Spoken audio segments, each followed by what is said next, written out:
Bonjour à tous, c'est Chloé de Filmaning, j'espère que vous allez bien. Je vous retrouve aujourd'hui dans un nouvel épisode de Cryptalk. Je vais vous indiquer comment choisir un projet crypto, du moins comment faire vos premiers pas dans la prospection d'un projet. Allez, installez-vous confortablement, c'est parti. Cryptalk, c'est le podcast dédié à la crypto. Alors chaque vendredi, où que vous soyez, embarquez-nous avec vous. Si vous démarrez dans l'écosystème, je vous invite vivement à commencer par étudier la base. Il est vraiment très important de connaître les classiques, à savoir Bitcoin et Ethereum. D'autant que vous verrez, vous avez sur Internet pléthore de documents ressources à ce jour disponibles qui vont vous permettre de comprendre et de faire vos recherches, en plus des white papers. Vous avez à disposition énormément de médias, vous avez aussi bien de la vidéo, vous avez des podcasts et vous avez des articles à disposition, donc n'hésitez pas à aller vous renseigner le plus possible. Une fois que vous aurez les bases avec les deux plus grandes cryptos, vous verrez tout naturellement que vous aurez envie de découvrir d'autres projets. Et puis vous aurez d'autres sollicitations via les articles ou les vidéos qui viendront à vous et vous y viendrez tout doucement. À ce moment-là, il est très important de savoir différencier les catégories de projets en fonction de leur use case, en fonction de leur utilité. Vous verrez, le terme crypto de façon générale englobe une technologie, dont les outils peuvent avoir une ou plusieurs fonctions. Donc je vais vous dresser une liste non exhaustive des différentes utilités que permettent les projets. Pour commencer, vous allez pouvoir payer une transaction, donc ni plus ni moins envoyer de l'argent. Vous allez pouvoir payer pour exécuter un smart contract, ce qu'on appelle un contrat intelligent. Vous allez pouvoir utiliser un service ou encore un programme. Vous allez pouvoir créer un NFT, ce qu'on appelle minter un NFT. Vous allez pouvoir utiliser une application décentralisée. Vous allez pouvoir interagir dans le métaverse ou encore donner un droit de gouvernance. Ça, c'est le fait de voter pour l'évolution d'un projet crypto.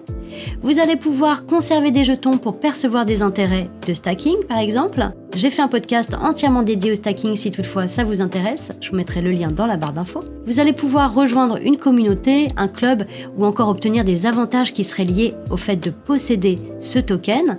Et ça va également servir de réserve de valeur. En tout cas, ce qui est sûr, c'est que la priorité réside dans l'utilité du jeton qui vous intéresse. Vous verrez, la plupart du temps, les projets sérieux laissent à disposition très facilement des documents essentiels pour comprendre quel est le but de leur projet. Il suffit tout simplement de se rendre sur leur site web ou encore vous pouvez aller sur leur groupe Telegram ou sur leur groupe Discord et vous y trouverez très certainement la feuille de route, donc la roadmap, et le document le plus important d'un projet, à savoir le white paper.